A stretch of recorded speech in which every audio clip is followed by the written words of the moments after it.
Hapana, hapana, hii sio sawa. Hivi wanangu, mmeona hizi ratings za FC 27? Sasa nimeshangaa kumuona Vipa Boy akiwa miongoni mwa wachezaji ambao walikuwa na performance nzuri msimu ulioisha. Lionel Messi ametoka kwenye rating ya 86 mpaka 89, ambapo Kylian Mbappe alikuwa na rating ya 91 alafu kabaki pale pale. Ina maana nataka kuniambia kwamba Mbappe hakuna kitu alichokifanya? Wanataka kuniaminisha kwamba Harry Kane hakuna kitu amekifanya?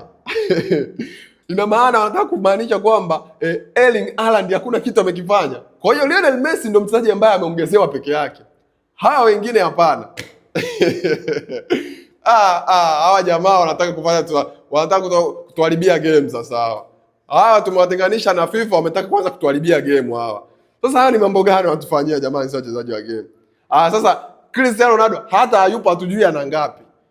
Wanamweka Lionel Messi 80. Walishawaacha, wangewaacha wote tu waondoke. Bwana, hawa jamaa hawa wanataka kutukosea mashabiki wa Ronaldo. Tutaacha kucheza hii FC mashabiki wa Ronaldo. Wanataka kutuzingua hawa jamaa.